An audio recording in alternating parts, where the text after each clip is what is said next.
Most people spend years trying to answer one question.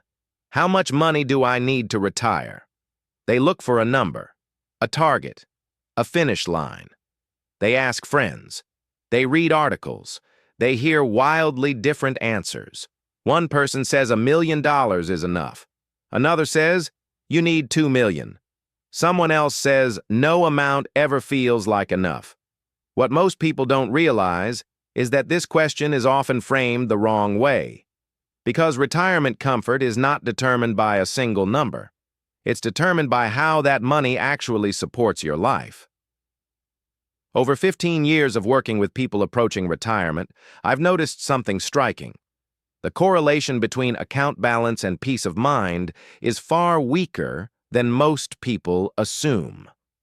I've met retirees with relatively modest savings who feel calm, confident, and secure. And I've met retirees with very large portfolios who feel anxious, constrained, and unsure. The difference is rarely intelligence or discipline, it's structure. I've sat across from someone with $600,000 who sleeps soundly every night. They know exactly what their money can support. They understand their income sources, they've planned for flexibility, and I've sat across from someone with $2 million who checks their balance daily, worries constantly, and feels afraid to spend anything. Same retirement, same economy, completely different experiences. The person with less money has structure. The person with more money has only a number. And in retirement, structure beats numbers almost every time. Most people imagine retirement as a financial event. They think, well, once I reach this amount, I'll be okay. But retirement is not a moment. It's a process that unfolds over decades. And that changes everything. When people focus only on a total savings number, they miss the factors that matter most later. How income flows. How flexible spending is, how long money needs to last, how predictable expenses feel. Those things shape daily experience far more than the headline number in an account. This is why asking, how much money do I need, often leads to unnecessary stress. Because the real question is different. How much income do I need, and how reliably can I generate it? Two retirees can both have $1 million saved. One feels comfortable. The other feels constantly worried. Why? Because one has predictable income that covers core expenses. Social Security covers the basics.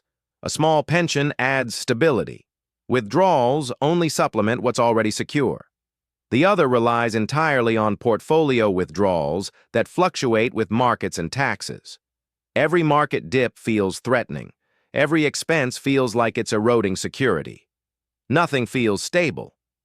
Comfort in retirement comes from knowing what you can spend without fear, not from knowing how large your balance looks. I've watched this dynamic play out hundreds of times. Someone retires with what seems like plenty of money, but they have no framework for understanding what plenty actually means in practical terms.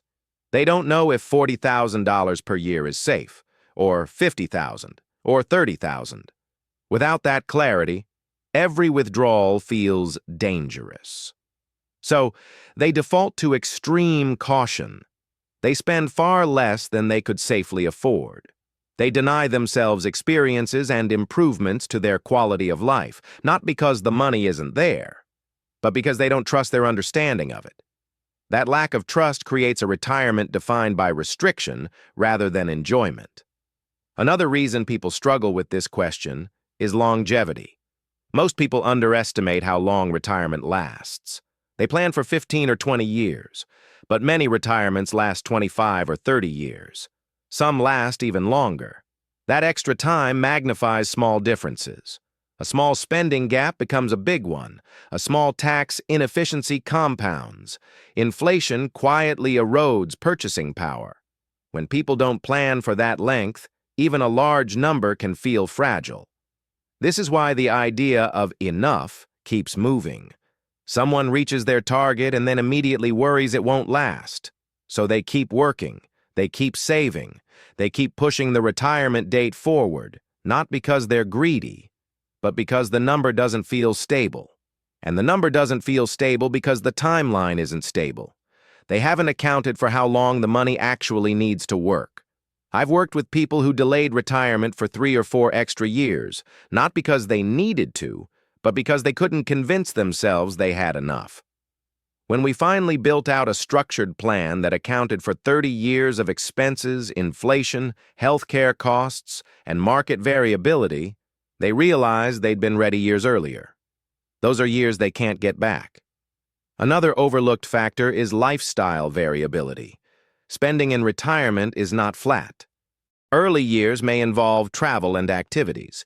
Middle years may be quieter. Later years often involve higher healthcare costs. People who plan for one average number miss these shifts. They assume consistency where none exists. That creates anxiety, because when reality changes, the plan feels broken. Let me give you a concrete example. Someone plans to spend $50,000 per year in retirement. They assume that number will stay constant for 25 years. But in reality, their spending looks more like this. Years 1 through 10, $60,000 per year. They're active, traveling, enjoying retirement fully. Years 11 through 20, $40,000 per year. Life slows down. Expenses naturally decrease. Years 21 through 25, $70,000 per year. Healthcare needs increase. Long-term support becomes necessary. That's the reality of retirement spending. It's not a straight line. Planning for a flat $50,000 per year doesn't prepare you for that variability. And when the variability arrives, it feels like a failure instead of a normal progression. Retirees who feel comfortable tend to think in ranges, not exact figures. They don't ask, "Can I spend exactly this much every year?" They ask, "How flexible is my spending if things change?" Flexibility is the real buffer, and flexibility is often more valuable than saving more. This is why some people who keep saving endlessly still don't feel ready. They're chasing certainty in a system that doesn't provide it. No amount of money can eliminate uncertainty completely, but structure can reduce it. Income planning reduces uncertainty. Expense categorization reduces uncertainty. Flexibility planning reduces uncertainty. When those elements are missing, the number never feels sufficient. I've seen people with $3 million who still don't feel ready to retire. Not because they're being unreasonable, but because they have no framework for understanding what $3 million actually means in terms of daily life. They don't know what it can support. They don't know how long it will last. They don't know what happens if something goes wrong. So they keep accumulating, hoping that at some point the feeling of readiness will arrive. But readiness doesn't come from reaching a number. It comes from understanding a structure. Another mistake people make is comparing themselves to others. They hear what someone else has saved and measure themselves against it. But retirement needs are personal. Location matters. Healthcare matters. Family obligations matter. Risk tolerance matters. A number that works for one household may be completely wrong for another. Someone living in a low-cost area with modest healthcare needs and no family obligations might retire comfortably on $600,000. Someone living in a high-cost area with chronic health conditions and aging parents to support might struggle with twice that amount. This is why comfort cannot be standardized. It has to be designed.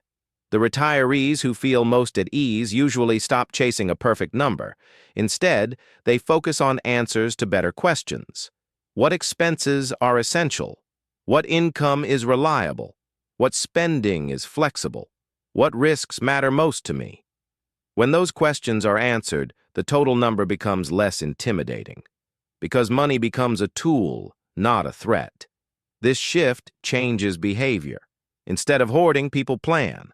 Instead of guessing, they structure. Instead of worrying, they adjust. That doesn't mean they ignore risk. It means they stop letting uncertainty control every decision.